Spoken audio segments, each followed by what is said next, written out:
Good afternoon, Louisiana, and welcome to another edition of the Bayou Bets here on bet.nola.com, brought to you by Caesars Sportsbook. I'm Zach Ewing, along with Devin Jackson, Jim Derry, and Spencer the Guru Urquhart. We got a full house for you on Super Monday, which is also Valentine's Day. So roses are red, violets are blue.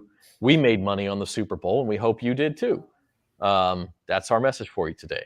Do you like that, Jim? Sure. We're talking about the guy who changed the NFL Network during the halftime show yesterday. So I don't watch halftime shows. It's a bunch of fluff. Let me hear about football so I can decide if I want to make a live bet. And let's go forward. But I was rolling so well. I kind of kicked myself in the third quarter there when could have got the Rams to pile on the Rams money line at plus 130. Kind of kicking myself, but I didn't want to be greedy, so I laid off of it. And it was a weird game. I mean, we'll talk plenty about the Super Bowl as we go on, but it was a lot of things could have gone either way depending on what happened there. I mean, if the Bengals get 10 more yards, they probably try a field goal. The game goes to overtime. They could win. It goes over. Like a lot of things would have changed around. A lot of props would have changed around at that point. And so for as much as the game went, Jim, the way you and I thought it would, it was pretty close to going the other direction had the Bengals gotten 10, 15 more yards there at the end. It was apropos and karmatic, if that's a word. Well, it is today because I won about 6 props because they went for it on fourth down, which they had to go for on fourth down. But it's just kind of poetic that I win like 6 props. Had they gotten that first down, I would have lost. It would have been probably about a $400 swing for me, maybe more, because I would have lost all my Bengals getting more yards, Bengals getting more first downs. Rams getting more Rams this, Rams that, Rams blah, blah, blah. It would have changed the under, like you're talking about. It would have changed that. Could have changed my huge Rams money line bet. Could have changed a lot of things, but it was just apropos that I won it, all those things, on a fourth down miss. Well, and again, we'll talk more about this too, and I want these other guys to chime in, but Aaron Donald also should have been the MVP. He won that game for the Rams. Without question. We'll get into that, but we hope you were able to bet on the game, and if you weren't, you can still sign up for the Caesars Sportsbook app so that the next time we are all sitting around a game like at March Madness, you can get in on the action. If you bet $20, you get a $300 bonus with our promo code NOLA300. And the easiest way to get that is just to simply go to NOLA.com/Caesars. That will load the promo code for you, take you to the sign-up screen, put in your information. It's very, very easy to do, and I know a lot of people around the state were taking advantage of it yesterday. So let's talk about the game just a little bit. Devin, bring you in here, and I know you won some props, and we need to talk about that too. But what were your impressions of the Super Bowl? I think it went about what we kind of discussed. We knew that the Bengals are going to keep it close, especially with that 4.5, point spread. But opportunities on both sides of the game, in my opinion, to blow open the game. Both teams had an opportunity to run away with this one. The Bengals had all the momentum in the third quarter. Obviously they get the touchdown that is going to be highly debated because should have been offensive pass interference. Maybe so, maybe not. But then on the next drive, Rams throw an interception, and the Bengals have a chance to really put the nail in the coffin and take control of the game. But gotta give credit to the Rams. They were able to stop, when they needed to make stops in the game. And even for the Rams early on, they had a 14-3 lead. They could have pushed it more.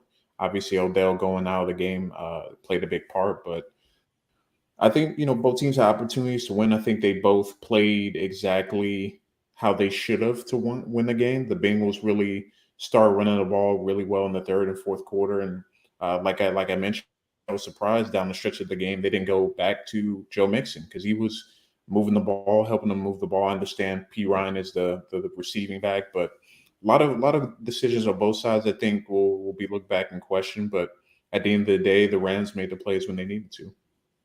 Yeah, the one thing that I'll disagree with on there is I never really saw an opportunity for the Bengals to run away with this game. I just don't think that was ever going to happen because they weren't able to move the ball consistently enough.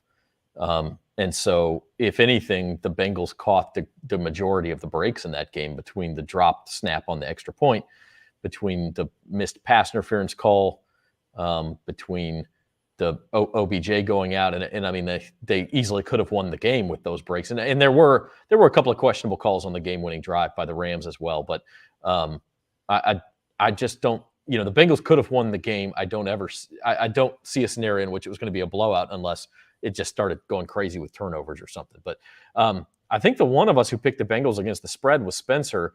Spencer, this game didn't exactly go the way you were saying. You saw more of a shootout. But Burrow and the Bengals did give it the old college try.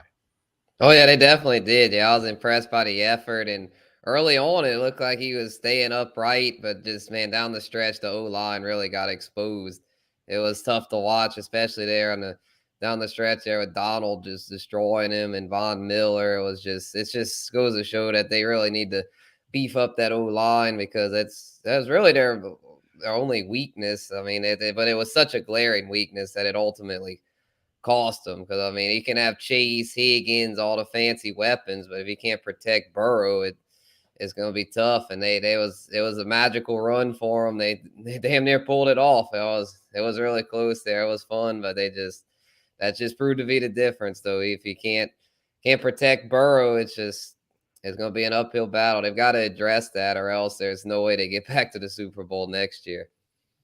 It really was a magical run. I think that's the right way to put it. It's and it almost went all the way to the end. It was like against all odds, somehow the Bengals are winning this game, even though they're getting destroyed in line of scrimmage, and they just about pulled it off. And finally, really, I mean, Aaron Donald took matters into his own hands on that last drive, and Cooper Kupp to an extent too. So let's look at some prop bet winners. Cooper Kupp was the MVP. It was 6-1. A lot of places it was actually 7-1 at Caesars. That paid off nicely for those who went away from a quarterback.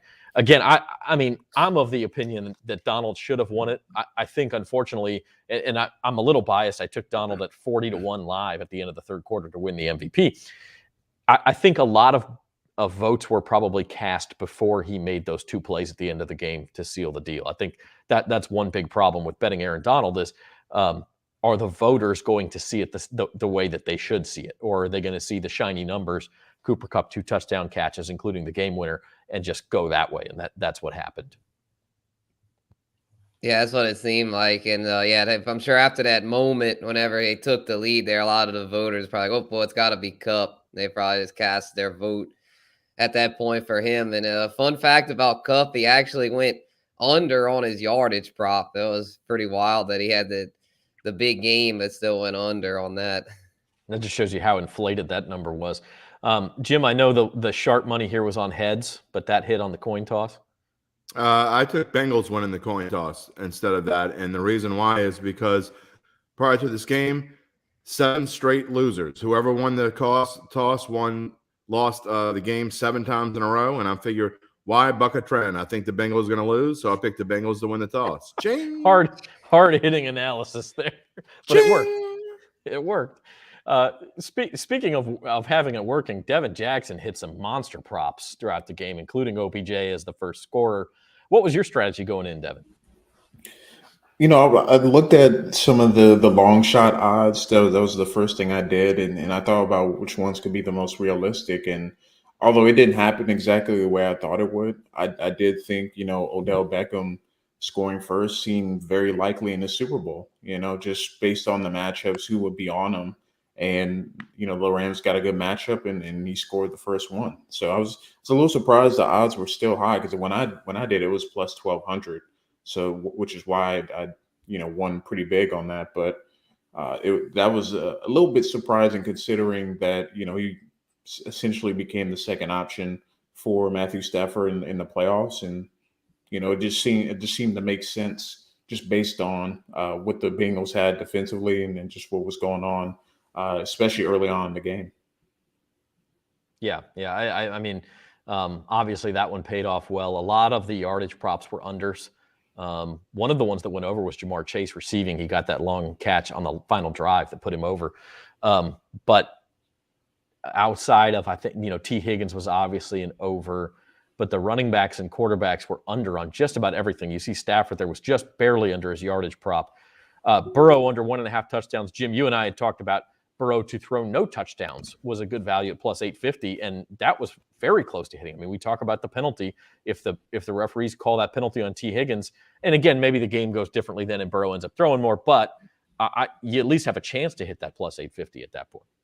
Oh yeah, it was certainly worth the 8.5 to 1 because I really love the under 1.5. So I made a point of that. There were so many, to me, easy prop bets to be made. I mean, anything looks easy when you win it, but the ones that stick out to me are the sacks. I mean, that to me was like they were like giving money away. I mean, on the sacks, the over 5 sacks, and I know you were like a little worried there early on. But there was no doubt in my mind the Rams were going to wear this offensive line down. And the under 22 for the Bengals was a little scary when they did score right off the bat to start the second half. But I just saw it. You could see it kind of trending that way. At no point in this game, and I know it sounds easy to say, and I know people are going to shrug their shoulders, but I'm not kidding. At no point in this game did I feel like the Bengals were going to win this game. I'm not saying at no point did I feel like they couldn't win the game, but there was no point in the game where I felt like the Bengals were going to win. And so I felt good about my prop bets. I felt good about the sacks. I felt good about longest quarterback rushes, not going to be longer than 9.5.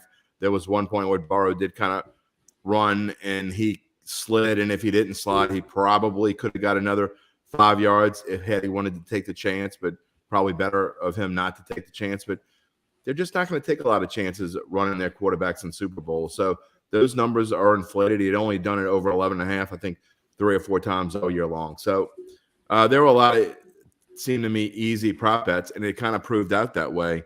But you're right, the Burrow no touchdown passes, who knows what happens if they don't grab that face mask there. Does he get one? Maybe. But he doesn't get it there for sure. Yeah, and one of the big ones to hit, maybe the biggest one to hit, is a non-quarterback to throw a touchdown pass.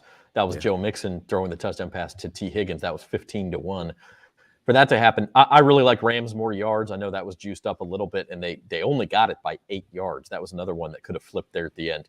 Yeah. But they did manage. But again, I hate to keep harping on the point because I know there were some questionable calls in both directions. Bengals had 305 yards. 75 yards of them came on T. Higgins' catch. 75 of the 3. What is? I mean, obviously the face mask thing was questionable, probably more than questionable. But what was questionable at the end of the game? I don't think there was a single flag that was thrown at the end of the game that was questionable. I mean, the main one you talk about is no way. I mean, he had him wrapped around. He had his hand wrapped around him, and you could see not only did he have his hand wrapped around him, but he also tugged with the right hand. I don't think that. I mean, sometimes we just talk about stuff. Now I'm not talking about us per se. I'm talking about in general the NFL networks and the ESPNs of the world. We talk about things that, to me, and when I saw it, and then I saw it on replay, that's holding. I mean, it was clearly holding, and none of the other ones were even kind of close. I will say this: I actually thought the play before that, which was the second and goal play, Darrell Henderson was badly held, and they didn't call it. And then it was the third down play. I thought Kupp was, that was very questionable to me. Was the play before that is where I was screaming at the TV, he's holding him. And then I thought they got bailed out a little bit on third down. I mean, I guess it all comes out in the wash, but clearly the call that could have changed the game, and from a betting perspective was that T. Higgins. I mean, if it's not a face mask, it's certainly offensive pass interference. I mean, it was just blatantly obvious. So I don't know what the deal was with that, but anyway, on the first one, I will say too, Zach. The only thing that is questionable about it, and the only thing that's controversial, is the fact that they had let him play so much throughout the game. So that part I can understand. But when you look at that play and throw out how they've been calling it, and I'm all about consistency. I mean, I agree with, if you're going to call it one way, call it that way. But that is classic holding, and you could have called. I mean, I mean, I think what Nick is saying here is correct. Also, is like, if that was a hold, there was about 8 more holds during the game that they didn't call, and so that's why, to me, it's soft. I'm not saying it's the wrong call. I will say it was a questionable call. So anyway, that's the way things went. Leave us in the comments how you did on your Super Bowl bets. And we do want to move forward and talk a little bit about this. Guys, and Spencer, I'm gonna send this to you because I think you may have a different opinion on it than me. I don't look at either one of these teams, and we'll look at futures bets for next year here in a minute. I didn't look at either one of these teams as really a great team. And I know the Rams win the Super Bowl. They got a lot of talent on paper. I think they got by the skin of their teeth quite a bit. The Bengals, I think, were on a magic carpet ride that finally crashed. I don't think they were that much better than above average throughout the course of the year. I know that's not going to be a popular take. It just did not strike me as a classic Super Bowl. But what was your opinion on these teams ultimately? For sure. Yeah, it was a fun matchup because it was two teams that kind of just had everything come together for them. And the Rams were a team that they went all in. I mean, they put all the chips on the table, acquiring superstars like Von Miller, Odell Beckham. And so in the AFC, though, I'd say the Bills were probably the best team. I mean, they got robbed against the Chiefs with the whole coin toss thing. But, I mean, the Bengals were right there with the Rams. And while I can't say they were the best team, they made a good show of it, and the Rams, I mean, the NFC was kind of a crapshoot this year. There wasn't really a clear-cut best team. I mean, Green Bay, I guess, was, but, I mean, they weren't. I think they were a little fool's gold because of their division. Their division being so soft there. The NFC North was down this year. So, I mean, it's just, I mean, the Rams, I think, they weren't dominant per se, but they were a worthy champion, in my opinion. What do you guys think, Devin or Jim? I mean, I you know, it's easy to just look at seeds. The Rams were very close to being the 2 seed. Instead, they were the 4. But I just don't look at this when you're talking great teams. This was more a playoffs of survival and attrition. Yeah, I would agree. To me, I was thinking during the game, like, you know, thinking back across the NFL, like, you know, I don't think this was the best 2 teams in the NFL matching up per se. But I mean, they had things go their way, and it takes a little bit of luck to get to the Super Bowl. And I do think both teams, you know, had some things go their way down the stretch of the games. I mean, both in the championship games had chances to lose, and they were able to make the plays that they needed to. But to me, I think at least on the AFC sides of things, I think the Bills were still the best team in the AFC, in my opinion. But obviously, things didn't play out the way that they wanted to and needed to, and they couldn't get a defensive stop against the Chiefs. You know, thinking back to that game, but you know, coming away from the game, I think the Bills were probably the best team, probably in the NFL, the way they were playing at that point. But like you said, you know, sometimes it doesn't always end up being the best 2 teams. But you know, we discussed the Rams as being a Super Bowl favorite before the season, and they ended up winning the Super Bowl. So I think, you know, they did what they needed to do. It wasn't always pretty, but you know, that's just kind of how I feel about things. Rams quite a few free agents after the year, including OBJ, who found out today has a torn ACL and probably will not be ready for at least the start of next season. So it'll be interesting to see what happens from here, and that's a good segue to go into some futures. Here's your odds for next year's Super Bowl. And you mentioned the Bills, Devin, the Chiefs also up there. Obviously, the Rams are third choice at 10-1. I will say I think the Bengals at 14-1 is complete fool's gold. I wouldn't touch it with a 10-foot pole because, again, you're counting on them getting a lot better on the offensive line. I think it's more likely they miss the playoffs than it is they make the Super Bowl again. Yeah, a lot of times the Super Bowl runner-up has a tough year the next year. Look at the 49ers from a couple years ago, and then there's been numerous examples of that. So, yeah, the Bengals and that division's tough, you know, with the Ravens, the Steelers. The Browns might be better. I mean, yeah, that's there's gonna be an uphill climb for them next year, no doubt. Jim, you were very successful on futures last year. What do you see from and listen, the caveat here is that we don't know how free agency is going to go. We don't know how the draft's going to go. We don't know a lot here. But when you're just looking at these teams, and we've got another set here as well, where do you see maybe some values early? I'm not going to put anything down on Super Bowl futures in February. It just simply doesn't make sense. I went into the season, and I usually do this every year. I'll pick 1 or 2 in August that I really like. This year I only picked one in August because there was only one team that I really liked in August, and that was the Rams. I thought the Rams were the best team going into the season. I thought the Rams were the best team at the end of the season. They deserved to win the game. They did. There were a lot of things they didn't do right. Stafford made mistakes. McVay made mistakes. They had some issues. Akers got hurt and missed a major chunk of the season. Their top running back, but overall, I thought the best team won the Super Bowl. Now, that being said, I don't think there was any great team this year. And going into next year, you're right. You have to see how things play off. But if you were to force me to take two teams right now that I like and had decent odds and say their price is not going to get any better than they are right now, it would be the New England Patriots at 25-1 and the Dallas Cowboys at 16-1. So those are the two teams. If I had to pick something right now that I don't think their value is getting any better, it's those two, because I think anybody else, I think there's a great chance that you will get a better value on them at some point. But I do want to see how free agency plays out. The Patriots alone, I mean, who knows what's going to happen with them? They've got some chunks to fill as well. So I just don't see anything here. Like, there's some things that I definitely wouldn't touch with a 10-foot pole. And if you go back to the other screen, Devin, real quick, I know you've been flip-flopping back and forth, but Tampa Bay at 8. Tampa Bay at 18-1. Anyone who bets on Tampa Bay right now needs to have their head examined. I mean, who's going to quarterback this team? Who's going to coach them? Because Bruce Arians is an awful football coach, and he was only bailed out because Tom Brady's either the best quarterback of all time or certainly in the top two. So, I mean, and other things on this list, there are lots of things I probably wouldn't touch. I mean, why would you take the Broncos at 22-1? You're assuming they're going to get a top-notch quarterback. That's kind of assuming that they might get an Aaron Rodgers or something like that.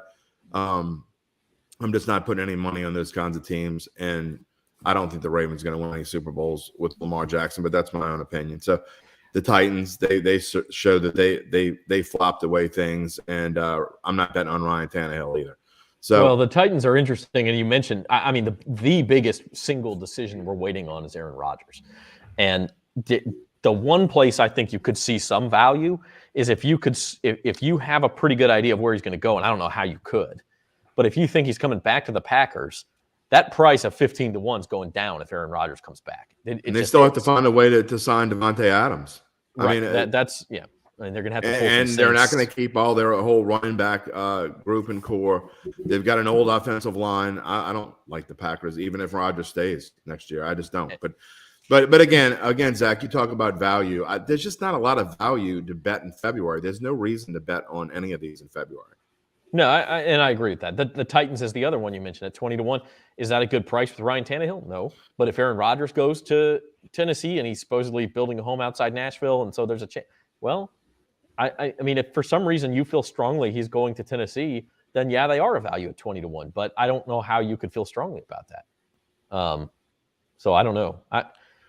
Let me ask a question real quick. Lenny Christ is asking, Jim told me to get Rams money line, and I did the opposite and won. How would that be possible? If you took the Rams money line, you lost, because I didn't bet a single. If you took the Rams money line, you won. But exactly. So if you did the opposite of the Rams money line, you did not win. So he did exactly. So I don't know what he's talking about, because I didn't touch the spread. I said it in my column. I said it on here. I said it in Datitude. I didn't. Oh, okay. He said the spread. Okay. No, well, I did not tell you to bet the spread. I said if I had to take the spread, I would take the Rams. But I said, and you can go back and pull up my NFL picks column, and you can go back and listen to what I said on odds and Bayou Bets last week. I didn't like the spread. I didn't touch the spread. I bet all my money on the money line, and I bet money line, and I bet under, Lenny, Cincinnati. We're glad I don't know what he was money. Listening to. We're glad you won money. We won money too, and we're glad that you did. So, and thanks for correcting me with Karmic, by the way. You are. Oh yeah, there you go, Karmic.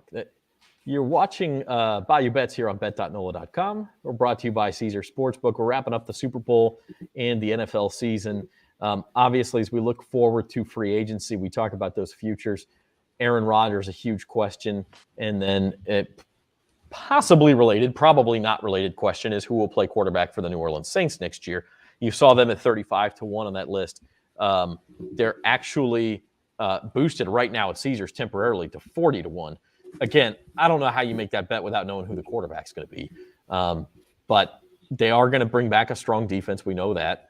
Michael Thomas will probably be back. We don't know about Alvin Kamara's status. The Saints are one of the more unknown teams in the NFL right now.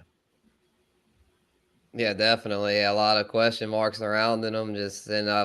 If I had to guess, I'm thinking Jameis would come back because I've read that Tampa Bay and him, a reunion between them probably isn't going to happen. And the only other team I could see maybe trying to sign him would be Pittsburgh, but I just don't know. I just think the Saints are going to do all they can to bring him back, considering he's familiar with everybody. Like, they're preaching continuity. They hired Dennis Allen, want to try to keep pieces together. So I think they'll bring Jameis back unless someone would way outbid him, like offer him something that he couldn't refuse. Can the Saints win a Super Bowl with Jameis, Jim? No. I just Can they with anybody else out on the market? I guess that's the I got to be honest. I'm not sure if there is any quarterback on the market right now with Saints fans don't want to hear this, but Alvin Kamara's situation is a way bigger deal than anyone is talking about. And I've talked about this on Datitude.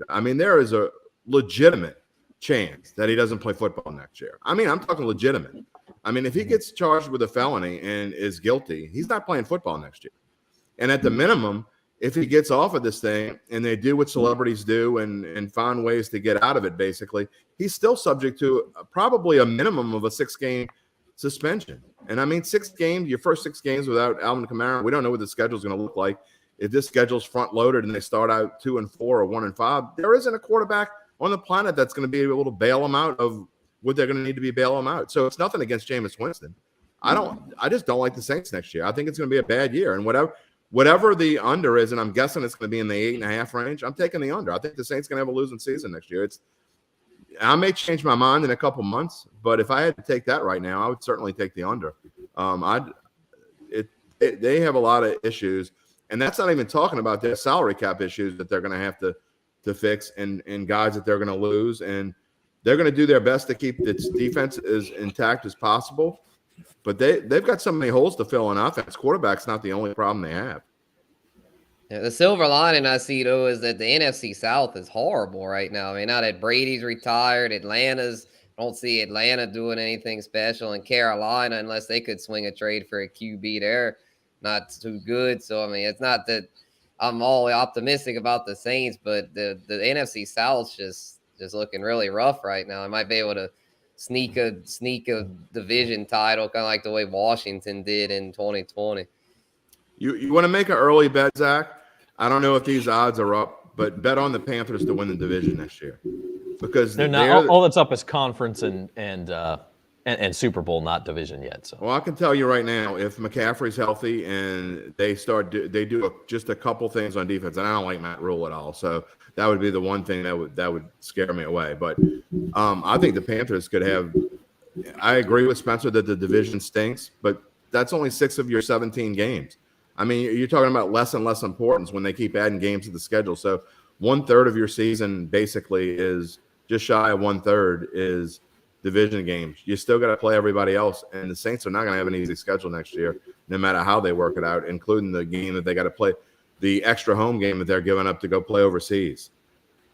Yeah, look, this is all hypothetical until we know who the quarterback is, right? And what Alvin Kamara's status is. Those are the two things we don't know. They're going to have, if they are going to have a successful season, it's going to have to look a little bit like this year's, where the defense is carrying them through quite a few games, which is not an easy road, as we've seen.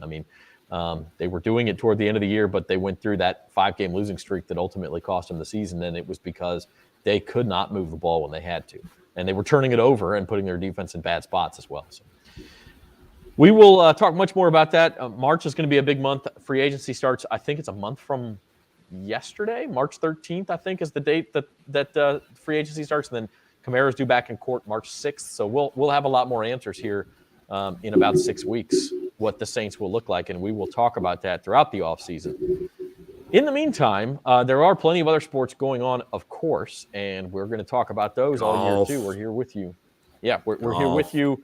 Golf, NASCAR starting up, yeah. Daytona 500 on Sunday, and of course a lot of basketball right now. And we'll start there as we try to recap the weekend. Starting with Thursday, the NBA, the Pelicans' first 2 games with C.J. McCollum, both losses, and the common denominator that lost to the Heat and then to the Spurs, the fourth one on the list, is that Pels have given up a lot of points. Now, it's just 2 games, but we can talk about tonight's game as well. They're playing Toronto at the Smoothie King Center tonight. But the Pelicans got to figure out defensive rotations, substitution problems, things like that with C.J. McCollum. I mean, listen, it's just 2 games, but they're also in a spot where they're going to have they got to start keeping pace if they're going to get into that play-in tournament. Other results here: Suns and Bucks in a rematch of last year's finals went to the Suns decidedly. They thumped Milwaukee. The Blazers came back. The Knicks had like a 14-point lead in the fourth quarter in that game and let the Blazers, without C.J. McCollum, without Damian Lillard, come back and beat them. The Knicks are basically done. Lakers playing maybe a little bit better, but they're basically done too. I put that one up there because the Nets and Lakers, if you bet the under on their win totals at the beginning of the year, you've already cashed, and we're not even at the All-Star game yet. So, speaking of ching, I chinged a couple of those from the Lakers and Nets win totals unders back in the fall. But Devin, what's your take on the Pels with McCollum? Is this a long-term problem or just sort of a feeling out thing in his first 2 games? I think feeling out, definitely, because, I talked about when he first made the move that Devontae Graham and CJ McCollum won't be able to play well together. And I think the Pelicans are finding that out firsthand. They're both similar volume shooters that, I just think both kind of need a facilitator to do that. And you also want to keep Brandon Ingram involved. So I think they've had some issues trying to figure out like rotations, like when CJ will rest and where they get their offense. And I think, the biggest thing is that when you get a new player like that, everyone wants to get them involved and make sure that they're getting their shots and, they're the ones, kind of feeling comfortable with everything. So I think it's going to be a little bit of an adjustment period for them. But I think, having him play, a handful of games before the All-Star break, and then once they come back and, kind of get now they're familiar with him and what he brings, I think they'll be fine. Spencer, your take on the Pels right now? Yeah, I agree with Devin there for the most part. I think they just gotta get the chemistry down, get acclimated, which is something that I took note of. I tried to look at teams that made a lot of moves and didn't want to bet on them too much here these past few games because they just don't know how the chemistry is going to shake out with all these new pieces, and the Pels are one that are kind of off to a rough start with that. And so, yeah, they're going to have to just work it out. And with Devontae Graham, he'll probably have to shift like to the 6-man role. And I'm like that the young point guard with Jose Alvarado, maybe he'll start seeing more minutes if he can work well with CJ. I know CJ is more of a 2 guard. And yeah, the biggest thing that BI is going to him and CJ are going to have to coexist better together. Hopefully they will, because if they can't be on the floor together, then the whole thing's a lost cause at that point. But I think they'll be able to figure it out. Yeah, I mean, it's going to have to happen pretty quick. They got 3 games left before the All-Star break. Tomorrow is Memphis. Thursday is Dallas. And then tonight against Toronto. The Raptors, 3.5-point favorites. Jim, you mentioned earlier you actually like the Pels in this spot, though. I do. I did a little money line parlay. The Pelicans are. I think I like the under more than I like the Pelicans themselves, though, because you're talking about 2 teams, and I know that the Pels haven't played great defenses of late, but let's don't overreact to C.J. McCollum playing 2 games here in New Orleans and things not going right. I mean, we tend to do that all over the place in every sport, in every walk of life. We overreact to something that happens right in the beginning. I love what Willie Green has done this year, and he's just going to need to figure out his rotations a little bit better and how to incorporate things. And I think tonight they take a step towards that. I think this line, if you look at it, it's one of those lines where it would jump out at your Raptors. And Zach, you and I both like when lines look weird. And to me, this screams Pelicans right here. This line should be probably 5.5 or something along those lines. Even though the Raptors haven't been great on the road. I just think the Pelicans have done a really good job the past couple months of being able to bounce back when they really needed to after a couple dings. And with this home stretch they have after being on the road and then winning 4 in a row and then coming home and losing 2 in a row, I just have a hunch that they're going to play really well tonight. They're going to start to figure things out. And I think this is a great spot for them.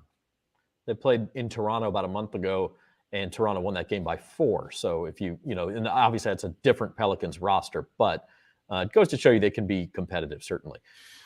Good time to take a look at the NBA title odds from Caesars because we are post-trade deadline now. We're coming up on the All-Star break. First time all season, the Suns have been the favorite. I've been kind of beating that drum for a month or so now that they're the best team in the NBA, and it's not particularly close. The Warriors started out like a house of fire, but has slowed down just a little bit. The Nets are a mess. I mean, we know they're talented. Insane. But that line is insane. You can't bet that. I mean, because you don't know who they're going to have. They don't have Harden. Kyrie can only play in half the games because he refuses to get vaccinated. Kevin Durant's hurt. I mean, I don't know what we're doing there. The 76ers have moved up with adding James Harden to 6-1. I still like the Bucks at 6-1 also. I think your champ is going to be Suns, Warriors, Bucks, or Sixers. I don't see one of these other teams going all the way. I like the Heat. I like the Jazz. I like the Grizzlies. I just don't see them as championship teams. Guys, any thoughts on value on this list? There's no such thing as value in the NBA. I mean, I guess you could kind of call the Suns semi-value, but did that train sail already when you could have got it a couple I weeks liked them. ago? I got them 6-1 a month ago, and I liked them a lot better. Yeah, and I mean, to me, I agree with you, Zach, that they are the clear favorite. I mean, and especially the fact that they went to the championship series last year. So I think there's a great chance it's Bucks and Suns again. And there is no team playing like the Suns are playing right now. And even at 4.5-1, if there's such thing as value, it's them. But I'm not touching any of these things. I don't think you're getting enough value out of anything on this list. In NBA history, has a team ever lost 11 in a row and still been less than 6-1 to win the title? Like that's just crazy. Insane. And you know what? People probably are still betting it, or they wouldn't have it like that. So I mean, people think they're going to miraculously turn around. You know, Ben Simmons hasn't played all year. What he's going to suddenly lead the Nets to? You know, I know we love KD, but how old is he now? I mean, can he stay healthy through the next 2.5 months? I don't know. Not to mention they may have to go through the play-in. One bad game and you're out. I mean, like, you know, it's right. And so Kyrie can't. Game 7. If they have Game 7 at home, and Kyrie can't play. I mean, it's just. I mean, it's. Come on, man. Yeah, I don't know. College basketball scene. LSU survives at home on Saturday, a game they really needed. They're able to hold off Mississippi State. They did not cover, but they do win. And Caesars had an odds boost them on the money line and over. I think it was 127.5, and they staggered to the finish line on both counts there. So it did pay off to bet that. The other one I'll point out here, Kentucky's obviously playing extremely well. They've become one of the national title favorites in my mind. Memphis, we know the talent Memphis has. They've been as dysfunctional as the Brooklyn Nets for most of the season, but they might be getting it together. They went to Houston, top 10 team, and not only beat them, but beat them pretty handedly on Saturday. Penny Hardaway cursed out a reporter or a columnist for the Memphis paper a few weeks ago. They haven't lost since then. So I don't know, like it's one of these things where you light a fire under somebody. But if you're looking for kind of a dark horse, either for the American Conference or, you know, maybe once you get to March Madness to make a Sweet 16 run or something, it's a talented team. Yeah, they cost me a bet last week on Tulane. You know, but yeah, let's not talk about that. That was the worst beat of the year, man. That was the worst beat of the decade so far.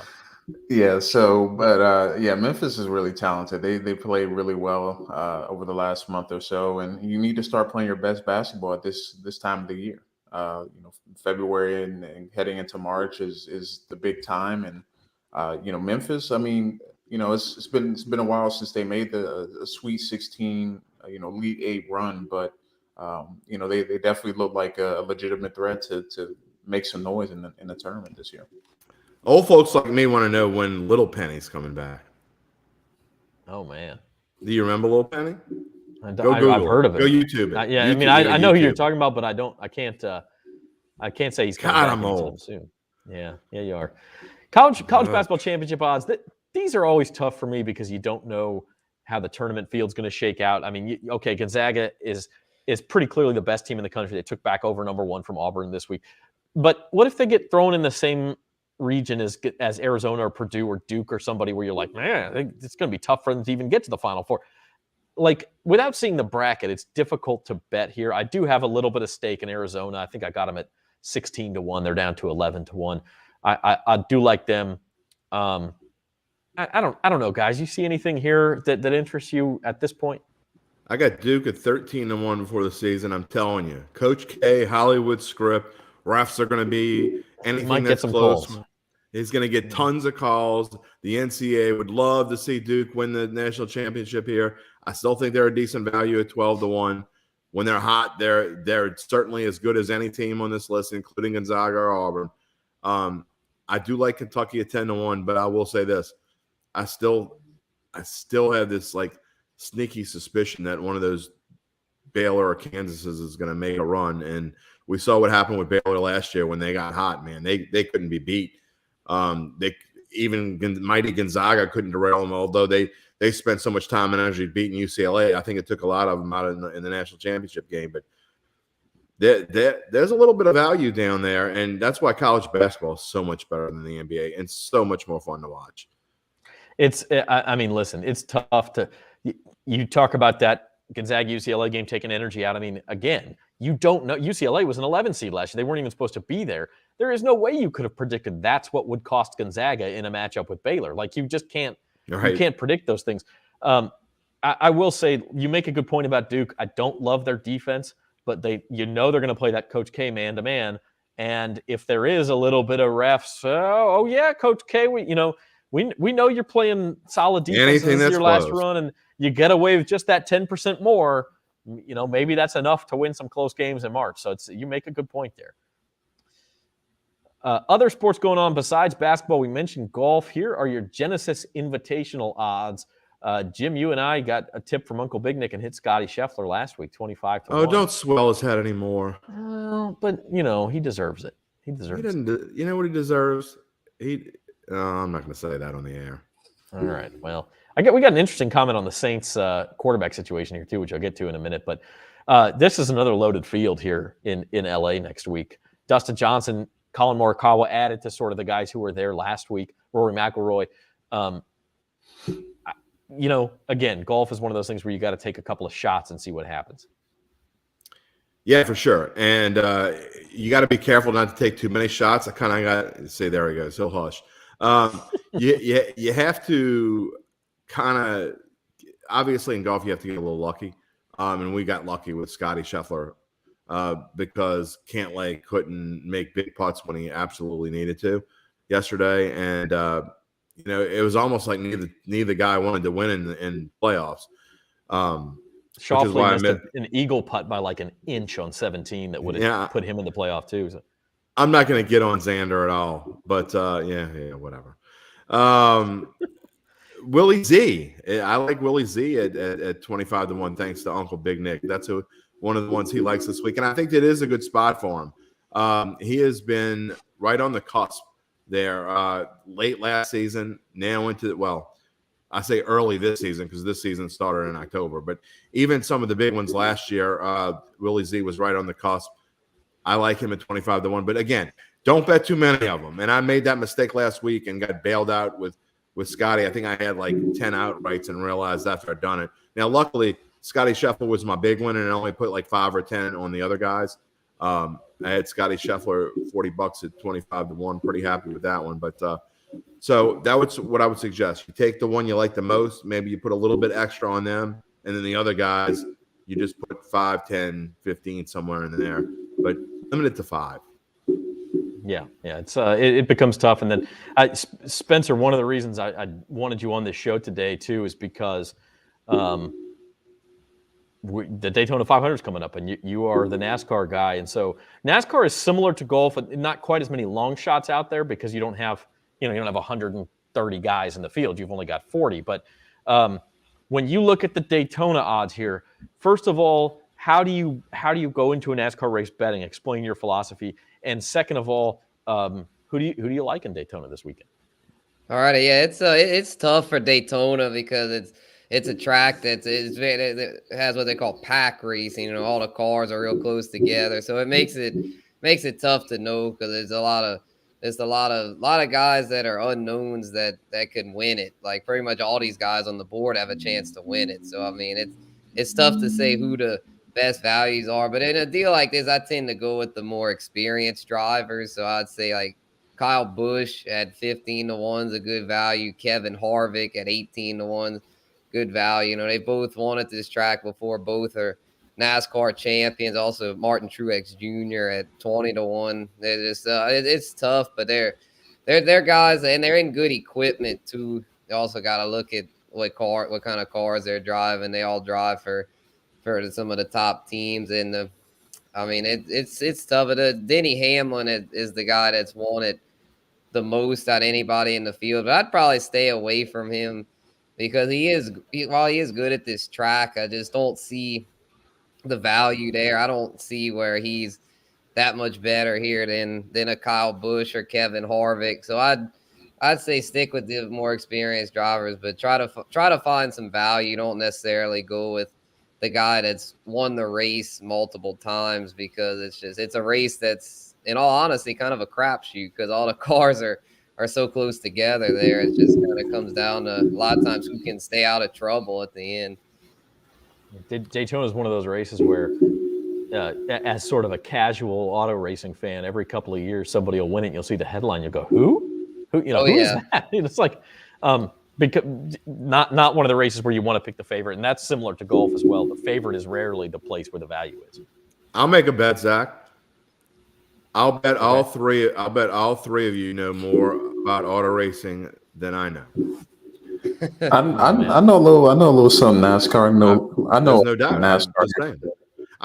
There were some names on that I'm list. second place on the list because I don't know a whole lot. All right. Well, Devin, what's your take then on Daytona here? I think Denny Hamlin, the favorite going in because he's won the two of the last three Daytonas. But I think a dark horse to watch here at 15-1 is Brad Keselowski. He's got 7 super speedway wins in his career, and he's won at this track before too. So I think he provides some nice value on this board. When you look at everything here.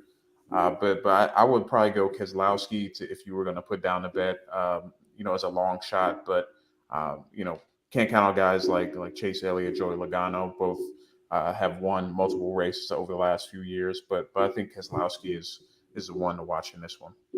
That's it. I'm going to put $20 on Keselowski. I'm doing it. In fact, as soon as this show's over, I'm not kidding. Go and do it. Well, wait a minute. Spencer, what was your top pick? Nothing. I'm not trying to dog on Spencer. In fact, whatever his top pick is, I'm going to put $20 on that too.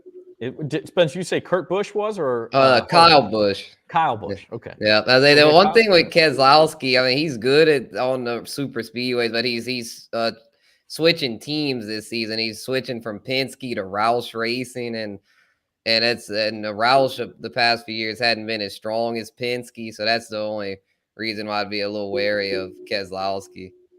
The left half of your screen knows NASCAR. The right half will be on golf. Yeah, we're gonna have to split this up.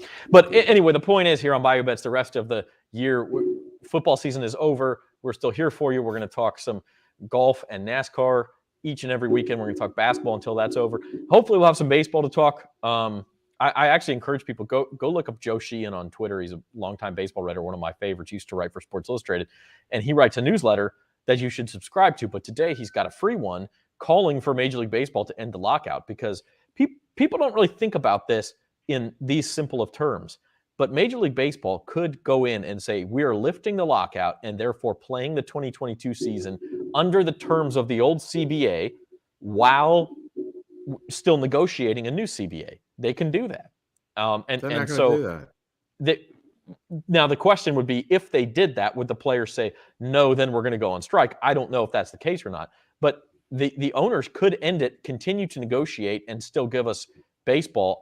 It's not going to happen right now. Now, I mean, Listen, here's the problem with that, Zach. Nobody cares. They don't. It's not like football. They don't care who's wrong or right. They're not going to take sides. This isn't a presidential election. This isn't NFL labor union. This isn't mask or no mask, vaccine or no vaccine. They don't care. It's baseball. If you don't play baseball, they're not going to care what the reason is. So they need to figure it out. And lifting, and if the players decide they don't want to play on it and the players go on strike, no one's going to, I mean, I'm not saying no one's going to care because we're going to care. We love baseball. But people who don't love baseball, they're just going to watch something else. Yeah, and that's they might watch something else anyway. And that's baseball's problem. But I will say this: when if y'all were anything like me, when you had a big project due in school and it was due on, you had to, March the 1st, what day did you finish it? You finished it on February 28th, or the morning. Or the morning of March 1st.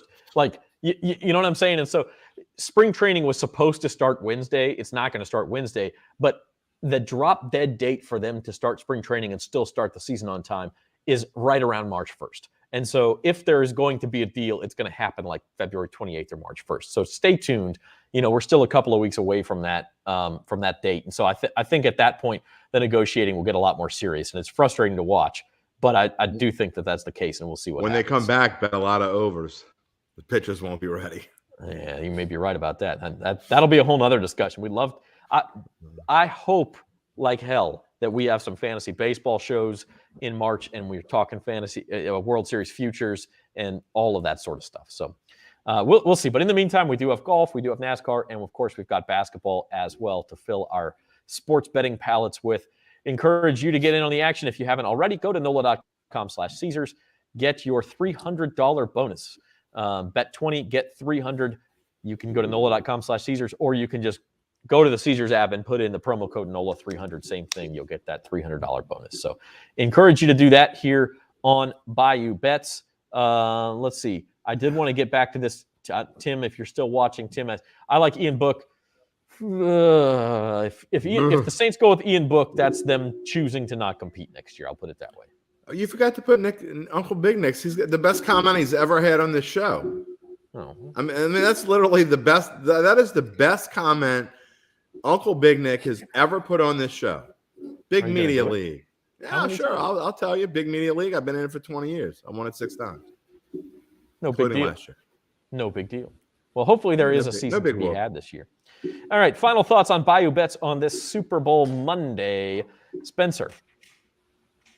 All right. Yeah, I'll just say, I'm going to miss football for sure, but glad to at least have NASCAR to watch, so it's cool that it's a lot of times there's like the lull, like there's a Sunday where there's nothing, but this year it just continued to where boom, it's a Super Bowl, then the next week's the Daytona 500, which a lot of NASCAR fans call the Super Bowl in NASCAR. So yeah, it's fun. I'm excited. Just ready for free agency though. Really excited to see how all the quarterback stuff shakes out here, and then with the Saints uncertain quarterback situation. Still need an offensive coordinator. That's another thing.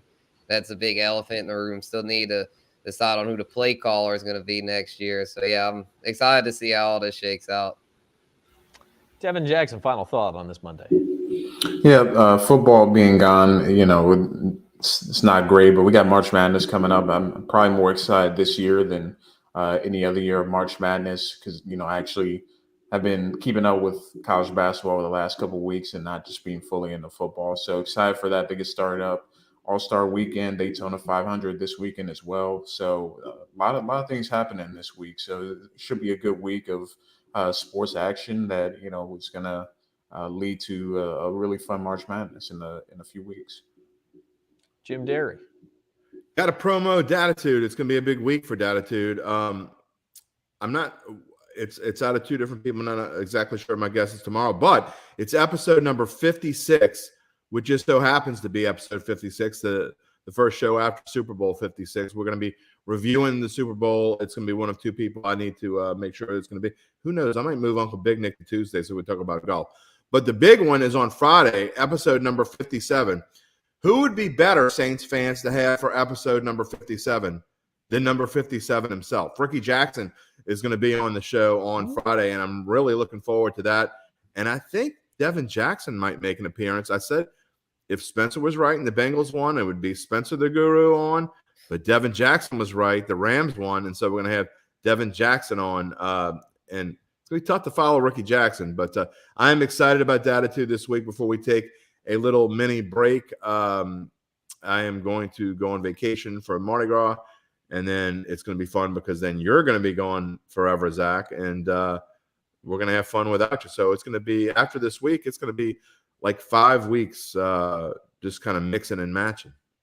You know, I'm actually pumped up. I'm going to Europe next month, my brother's wedding, but also going to get to go to an English Premier League game. I already got my tickets to Everton and Tottenham. And, you know, they only let you drink at halftime in those things because otherwise people get too crazy. You can go in at halftime and get like one drink. And that, they should have done that in Scottsdale yesterday. On Saturday too. Yeah, that was the but anyway, it's going to be a lot of fun. So I'll report back and maybe even join you guys live at some point. It'd be like 11 o'clock at night over there, but we'll see what we can do. So that's our show, and we hope you enjoyed it. We hope you're coming back on Thursday for At the Book. Obviously, we will continue to talk all year long about all the sports, not just football. So we're glad you could join us. And till next time, Devin Jackson, Jim Derry, Spencer the Guru, I'm Zach Ewing. This has been Bayou Bets.